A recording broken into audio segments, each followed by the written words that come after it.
What's up, YouTube? Welcome back to Celio's Network. Today I'm going to be taking a look at the top 8 deck lists from Atlantic City Regionals, which was the first North American Regionals of the 2019-2020 season.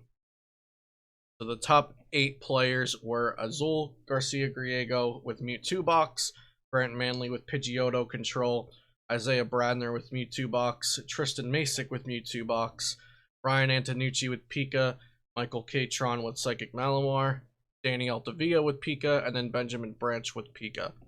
So we had 3 Mewtwo's, 3 Pikas, a Pidgey, and a Malamar. A lot less diverse of a top 8 than I think a lot of people expected. First up is Azul's first place Mewtwo Box. So you'll also notice if you look on Limitless.com at Tord's list from his regional win in Germany, he was also playing for the Dene GX like Azul played here, and so that might be kind of a notion for the Dene GX as being very consistent across such a long tournament, and so maybe we'll see more people playing for the Dene GX. What is interesting is that Azul played no Marshadow Reset Hole, which can remove a stadium from play, i.e. Power Plant. And Azul also played no attacking outs to Keldeo GX or to Fairy's Charm Psychic. I guess you could call the Mewtwo Unbroken Bonds an attacking out, but it just does 70 for 3 energy. And then the Wobbuffet does very little damage as well. So no real attacking threat if your opponent could also attack. Like the Tina or the Turtonator or Reshizard or Greninja GX, some options we've seen to go through things like Keldeo GX and Fairy Charm Psychic. It was kind of surprising to me that that didn't mess Azul up on his way to first place, that he couldn't get through Keldeo GXs or Fairy Charm Psychics, especially since Guardian was played at the tournament. But possibly he did take a loss to one of those kinds of decks along the way, but he still got to first place, which is pretty impressive. I'm not sure which I would be more scared of not having, the Reset Hole or the out to Keldeo GX and Fairy Charm. I think I'd be more nervous about not having the Reset Hole since Power Plant is in multiple decks, and Power Plant shuts down your Mewtwo, which is your whole deck. But the deck looked very consistently built. It didn't have a lot of extraneous techs. The Mewtwo Unbroken Bonds is just another kind of consistency card because it puts Welder back on top of your deck, which is good. And he actually played the Mewtwo over a Pal Pad because I don't think you really need more than 3 or 4 or 5 Welders over the course of a game with Mewtwo Box. If you play 4 or 5 Welders, I think the game's probably going to be over by then anyway. So yeah, pretty solid list. These the no Marshadow and the no attacking outs to Keldeo or Fairy Charm is a little iffy, but he did win the first regionals of the year, and it was a pretty big regionals of 762 Masters, so congrats to Azul. Second place was Grant Manley with Pidgeotto Control. The 4 Jirachi, I saw him playing this round 8, I think, when I was watching Grant versus Ryan. It was either round 8 or round 9 that they played. And I was really surprised to see Jirachi's in here, because Jirachi Team Up has never been in the Pidgeotto Control deck, as far as I know. I've never seen one of the successful Pidgeotto decks have it, as at the very least. So Grant and I believe Chip Ritchie also played the same list to a top 128 finish. They didn't play Girafarig, which Get Lost puts 2 cards from your opponent's discard pile into the lost zone. That can be useful in some of the weirder matchups like the Mirror or Control Mirrors, Stallish Mirrors, but the Jirachis supply them with more consistency with Stellar Wish, and you can get through the deck faster, which getting through the deck quickly is something I've struggled with this deck. I feel like I can't get it down to the sweet spot of like 0 to 3 cards left in deck. But other than that, pretty straightforward. A heavy count of Power Plant at 3. The 1 Jesse and James was added in here. I'm not too sure if you need the Jesse and James or if it's just something nice to have, because I think Mars is almost always better in this deck. But I kind of did not test this deck in the past few weeks or so. So surely if Grant and Chip put more time into the deck and found that Jesse and James was useful, I would definitely trust their judgment here. And Grant did get second place with it, so I'm sure the Jesse and James did serve some purpose over the course of the tournament, but I think that without it, the deck would still be able to succeed with just Mars.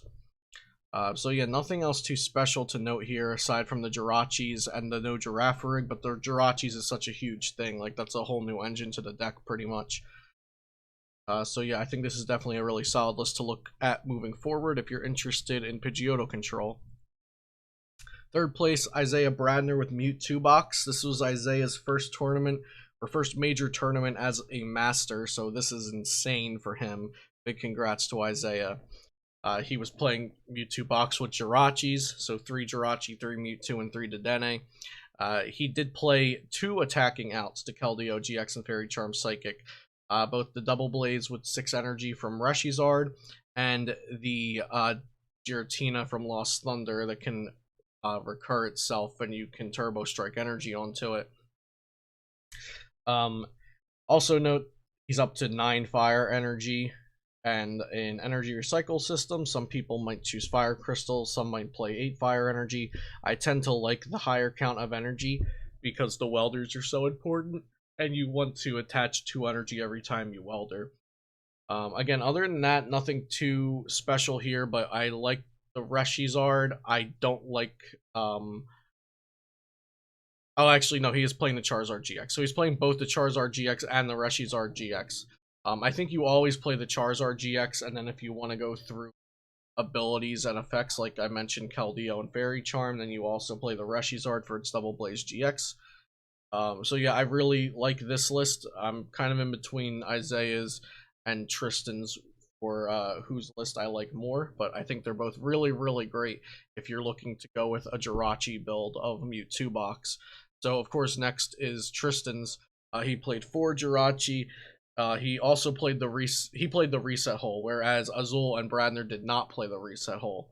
I like the reset hole, which is why I'm tending to go more towards Tristan's, but I'm not sure if I like the Turtonator as a single prize attacker or the Tina as a single prize attacker. The Turtonator has more one-shot potential, more burst potential. It can surprise the opponent out of nowhere and mess up their intended prize trade because you're putting out a single prize and taking a knockout. The 4 Jirachi is the one extra Jirachi will sometimes get you more Jirachi starts, but it's not super significant. If I was building the deck, I would try to fit 4 in, but I could see where Brandner may have seen other cards more useful and cut the 4th Jirachi. I do like playing the Marshout or Reset Hole, though. I think that's necessary almost because of Green's Reshi and Guardian and some Pikas all playing Power Plant. 5th place is Ryan Antonucci with Pika Rom. This was Will Jenkins' exact list from TeamRocketHideout.com. With the Zapdos, the Hoopa, the Mew. I don't think he changed a single card from the list, but Will Jenkins' list was very good. This list was my 3rd pick to play in the tournament.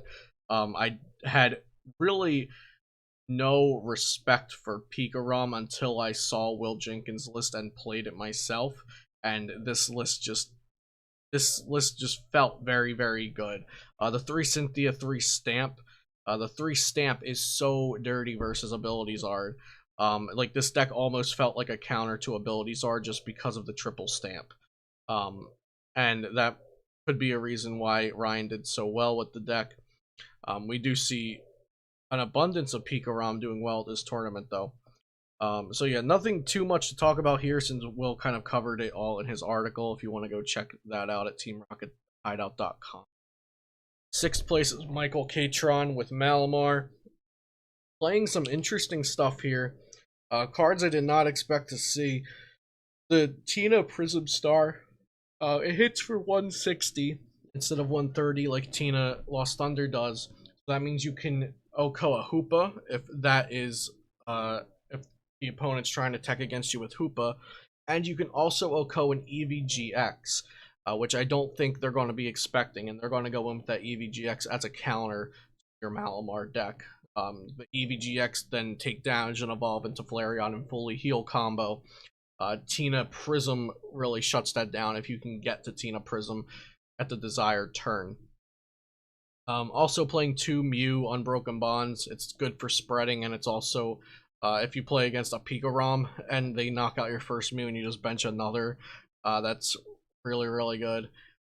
And then also playing 2 Shrine of Punishment to help with getting a big cross-division turn to end the game.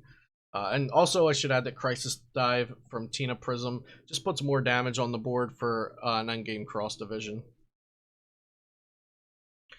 7th place is Daniel Altavia with Pika ROM. I don't like this list. There's only 2 Dedenne GX and then only 2 Volkner. Playing 4 Judge, 2 Volkner, 2 Cynthia. The list is super greedy, but I guess it worked out for him because he made top 8. So sometimes the super greedy list will get you there if you just high roll and play well. But the 2 Dedenne GX just does not seem right. I don't know. Just a few things about the list seems off. I do like the Absol Tech for Jirachi Reliant decks, though. And like I said, he made top 8, so the deck had to work for him, right? And then on to the 8th place list, Benjamin Branch with Pika ROM. Again, this is just exactly Antonucci's list, which was exactly Will Jenkins' list from TeamRocketHideout.com. So nothing really to cover here. Two copies of Jenkins' list made top 8. So if that says anything, it should say read Will Jenkins articles more often and maybe just net deck his list because the lists are very good. So this is the top 8 from AC. First North American regional of the year. We have Knoxville coming up and then a couple expanded regionals as well. So be on the lookout for more content about those. I hope you guys enjoyed this video. I'll see you next time here on Celio's Network.